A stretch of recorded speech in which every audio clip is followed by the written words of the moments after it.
Hello, and thank you for being here.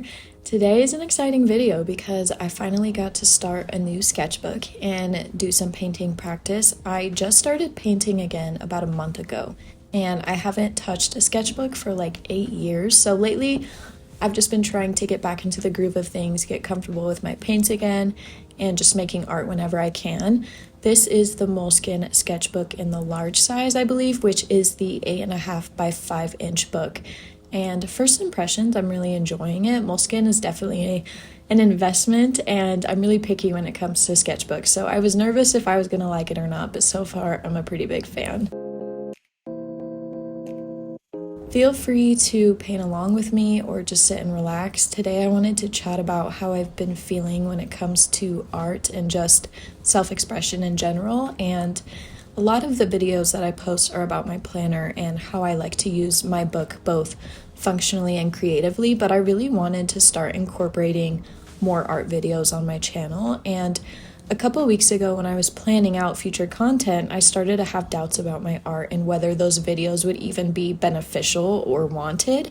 And I just had a lot of those feelings of imposter syndrome, especially since my YouTube channel is in its infancy, and I definitely consider myself a beginner artist. There are so many amazing artists on YouTube, and for me it can be really easy to get caught up in comparing my skill level and my creativity to others. And so something that I've been really working on lately is just letting go of expectations and encouraging myself to be creative for the joy of it and to just go in with zero expectations. And I've noticed that when I start to put this pressure on myself to uphold a certain level of skill or perfection, it actually makes me create less and it makes my work a lot worse. So my biggest intention when starting the sketchbook was to just enjoy the process and not take myself too seriously and just let myself enjoy the kind of meditation that is creating.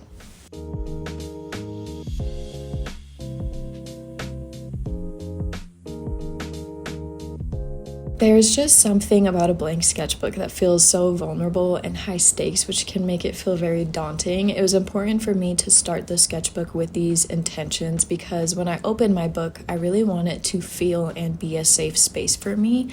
This is a place to explore my art and my creativity, and I think a lot of the time when we talk about safe spaces and setting boundaries, it's usually in regard to other people, but it's so important to remember to set those boundaries for ourselves. And I've come to the conclusion that I refuse to let me bully myself out of making art and trying new things. And I try to put this mindset into practice with my planner as well. I think sketchbooks can be a great tool for just getting out of your own way and overcoming that sense of fear, especially when you are a beginner or, quote, bad at something. Even if you don't consider yourself as someone who's very creative, whatever you're passionate about, having a place to practice and enjoy that activity without judgment, especially from yourself, is a super freeing feeling.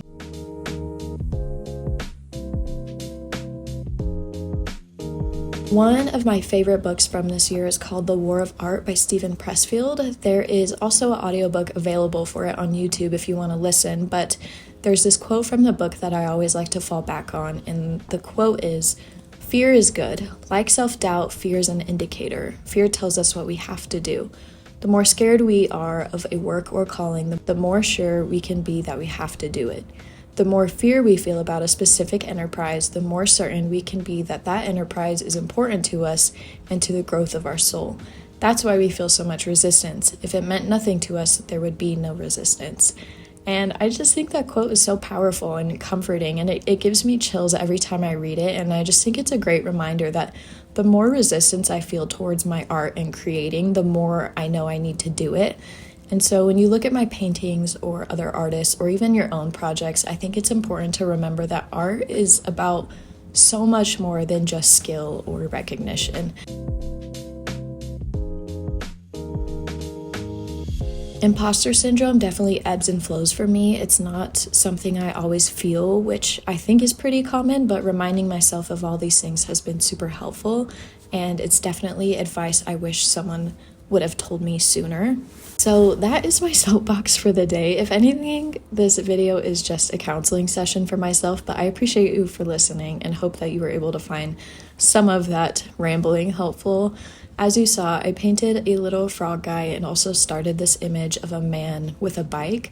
I found references for both of these on Pinterest, and I don't know, something about each of them really made me want to paint them, especially this bike picture, which is definitely out of my comfort zone, but I actually really like it, even though it's not great, like, technically speaking. I also did a little bit of detail work with some colored pencils for the frog, which I really think pulled everything together, and I will have everything that I used in this video linked in the description if you are curious, but I recently got into using colored pencils, and I've been having a lot of fun using them. I never thought I would be a color pencil girly, but they've been super fun, and I really enjoy them.